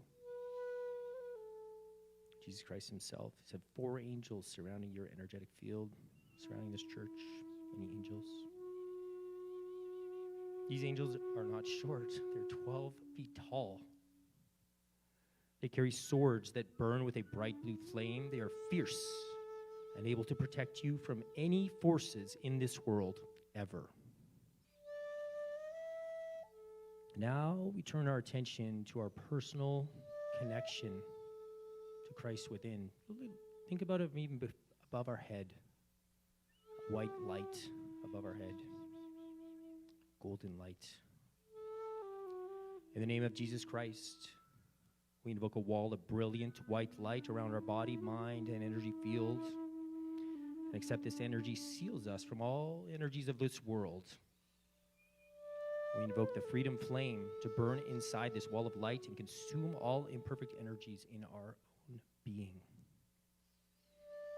Let's feel that flame, that freedom flame burning in and around us, our mind, our emotional body, our soul, understanding of who we are, really feeling the freedom and even the joy of the inner child. Now let's focus on the center of our chest, the height of our physical heart. Visualize there is a flame inside your chest. It's a spiritual flame. There's no need for fuel to burn it. It's an unfed flame. The still small voice within. We focus our attention on this flame, and we allow our attention to enter the flame itself. It's feeling that freedom. And now we notice a door. A door behind the flame. We enter the doorway. You can see yourself going through a nice, well-lit tunnel that only you can go through. Nobody else except for you. Down that tunnel. And yes, there's the proverbial light at the end of the tunnel. So keep moving forward until you emerge from that inner sanctum into the light. You see you have now entered an exquisitely beautiful garden. Guarded by tall hedges, beautiful flower beds and walkways, and a drinking little stream. Walk up the stream, maybe some birds chirping. Feeling of love in the air. At the end of the garden, there is a fountain. Beautiful water coming down. As you move further into the garden, you feel more light and peaceful than ever before. Simply keep walking and allow yourself to feel peace and tranquility of the garden as it absorbs all of your worries and cares. As you feel uplifted and at peace, just take a moment to look around your inner garden. Feel the vibrancy, the light, the life, the sacred sanctum inside of you. As you look around, you see 2 seats carved from stone. Sit down in one of those seats and make yourself comfortable. Then once again, focus your attention on your heart. Close your eyes. Allow yourself to feel you are completely at peace in this beautiful garden. In fact, you somehow feel that it's home. Now imagine you open your eyes and look at the seat in front of you. You can imagine this. To your surprise, you notice someone is sitting in that seat. When you look closer, you realize it is Jesus. Jesus Christ is sitting before you. Allow yourself to get comfortable in his presence. Just take a moment, visualize that. Get comfortable visualizing Jesus Christ there. In loving and non-judgmental form. There with you. Now focus your attention on his heart. And allow yourself to feel that heart radiates unconditional love for you. Give yourself a few moments to accept. He says these words, that I love you unconditionally, says Jesus. Then allow yourself to absorb that unconditional love and feel it consumes everything that is imperfect and unreal. This is indeed the perfect love that casts out all fear and other imperfect emotions. While you are seated in front of him, fully absorbed in his love, allow yourself to think back to your situation on earth and in America. Do not allow yourself to be disturbed by any aspect of that situation. Simply bring your situation into your conscious awareness for a moment. Then look at him again. And in your mind, formulate a question. Do not ask me what to do about your situation, because you must use your free will to choose what to do. Ask me to show you a greater understanding of the situation so that you will know the right solution or answer. After you formulate this question, send it to Jesus. Send it into his heart. He says, send it to me. Close your eyes. Please formulate that question. Send that question into his heart. He's waiting patiently. The question will come. Then close your eyes. Focus your attention on his love in your garden. Focus your attention on his love. Allow yourself to be so absorbed in that love that you forget about all the cares of the world. It's the love coming through.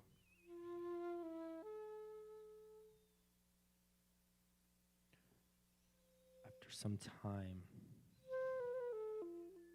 being absorbed in this love, your attention might naturally drift back to the question. Simply focus your attention on his heart and listen for an answer.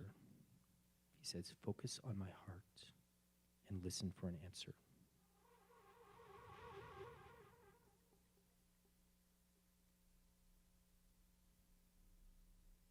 If you do not receive an immediate answer, be not disturbed.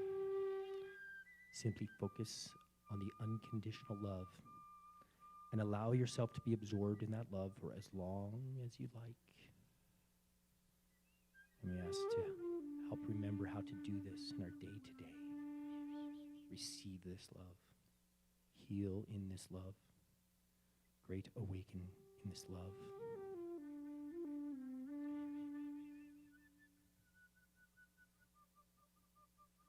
When you feel you have absorbed all that you can, your cup runneth over. When you feel your heart has become this cup, then visualize that you quietly lead the beautiful garden. You walk back through the tunnel,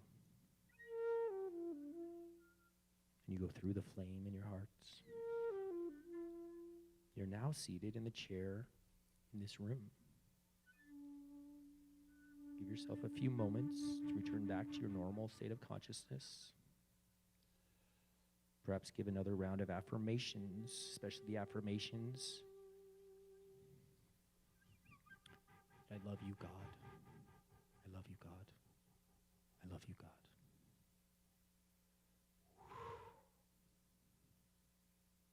And so it is.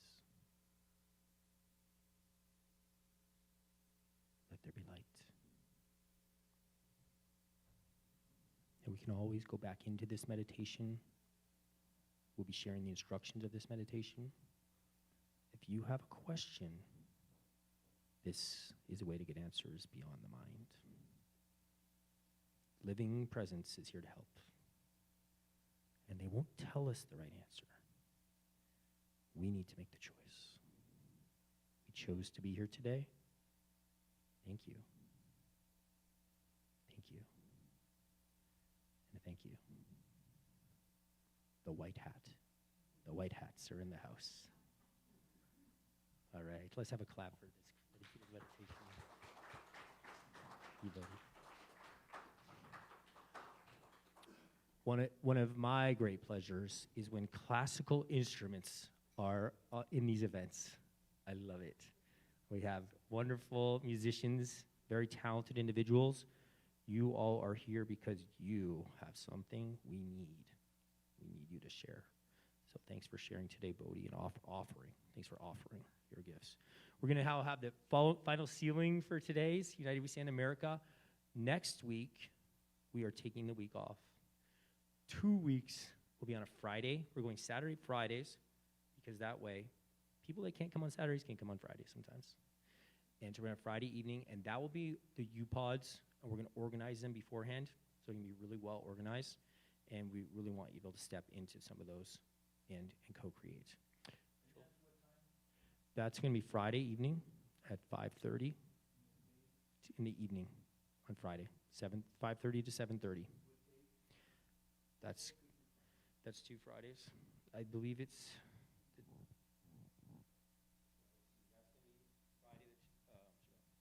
so okay, let me explain.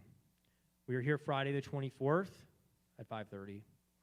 Then we're going to do one more along the lines of something like this, where become more and more of a show. You know why? I don't call it a show, but it is a service.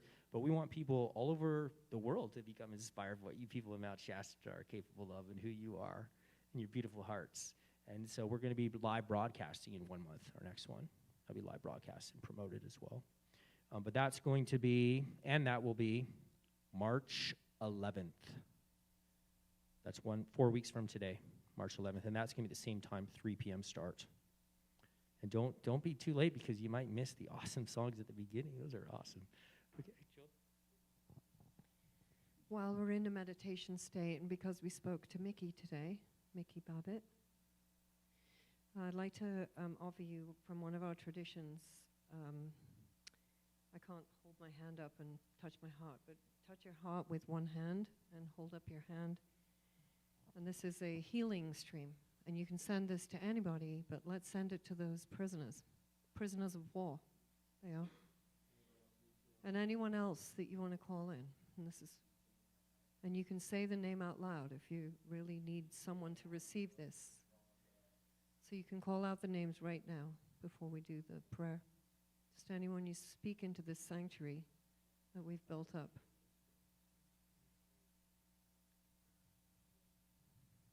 And for all those in Turkey and Syria, and those souls who've left the planet, and those who are without power, and cold and afraid. And I'm going to say the words, and you're going to repeat them after me as a congregation. Life, health, happiness. Life, health, happiness.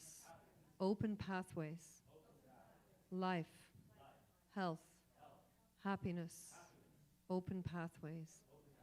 It is this that we seek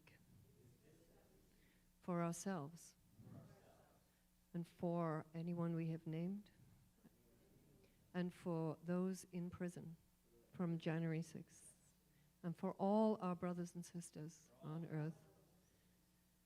It is this that we seek for all we have named, for ourselves, and for the prisoners of January 6th, and all political prisoners, and for all our brothers and sisters on earth. And so it is, amen. Thank you. Yeah, service is key. I love service. I love when we can pray for others. They're going to receive that. So let's continue on that pathway. We're now ready to absorb the candle. Is there anyone that needs to say something before we seal out our beautiful service today together? You want a special blessing, quick thing, anything? Are we good? Okay. Really appreciate each and every one. And let's get the candle absorption. So we do that. Actually, let's see. I guess we're going to sing first, actually. Let's be honest here. So let's have the band up for the final song. And the candle first? Okay, so we'll do the candle, like I said, and then move on. And I like, we put the money here on the sacred table. Why? Because of that talk. It's divine energy. It's divine energy, regardless of if it's been corrupted by individuals, and it's by our free will, what we choose to do with it. Thank you. So we'll give the freedom and ring the bell. Maybe some angels will get their wings. Who knows?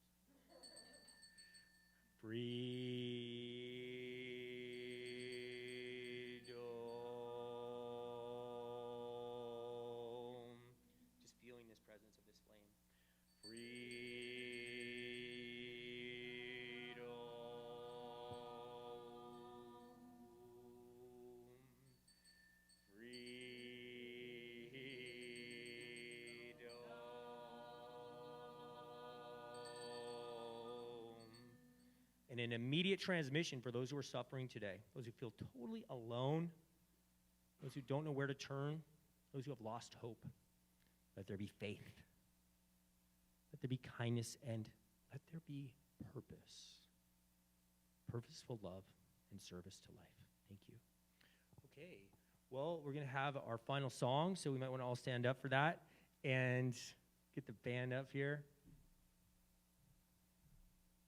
God bless America.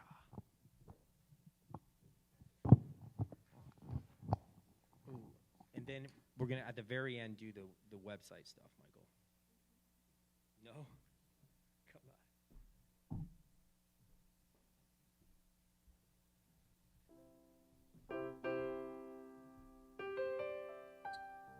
Let's take that prayer that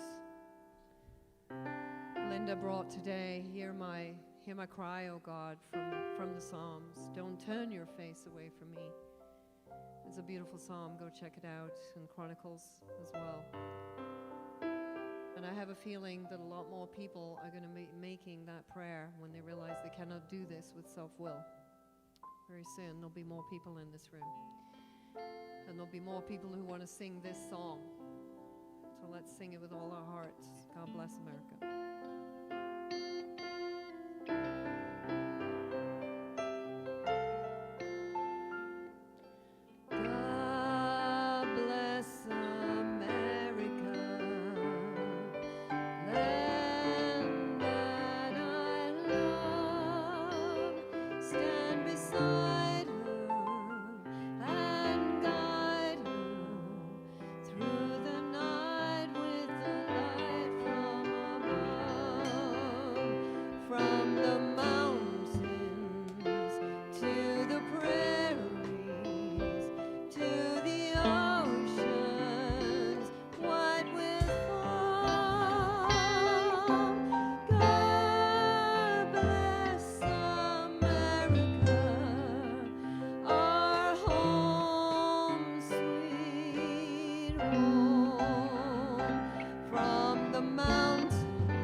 God bless everybody here, and may we take the Holy Spirit that is really felt very strongly today as the veils lift and we can feel that coming upon us, and take that out in our hearts. There's no point to any of this if we don't carry this freedom in our heart out to the next person we meet. And may we shine and just be the presence of that unconditional love that a great master, if he showed up in a stone chair opposite you, would be there in their presence. So we can be that and carry that freedom of our country and our love to everyone we meet in the next few weeks. Be like him. Thank you, Jewel Faith. Thanks, everybody, for standing up and blessing America and blessing us all. Your voice, your presence. We're going to finish up today with the, what was the first one again? That one, yeah.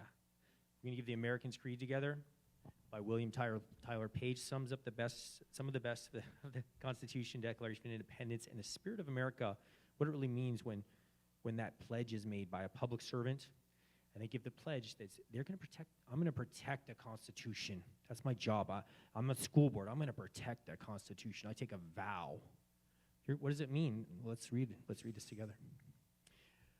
I believe in the United States of America as a government of the people, by the people, for the people, whose just powers are derived from the consent of the governed, a democracy in a republic, a sovereign nation of many sovereign states, a perfect union, one and inseparable, established upon those principles of freedom, equality, justice, and humanity, for which American patriots sacrificed their lives and fortunes. And we have Liberty's mantra, holding up that freedom flame together. United we stand in liberty's flame. United we march in God's holy name. United we defend the woman and her seed. United we pledge in American's Creed. United we stand against foreign and foe. United we challenge the threatening woe. United we carry the banner of light. United we win in the glorious fight. UWS. America. UWS. America. United we stand. America. United we stand. America. All right, let's wrap it up. Thank you, everybody. What a band. We got Terry, Linda, Jewel, Dave, and Bodie. All right. Okay, and Mike, thank you, Mike, for doing all you've done back there, up here, talking. Wow. And thank you to The Gathering. Sundays, tomorrow, 10 a.m. to noon. There's a service. We try to get it every week. Great service. We stand.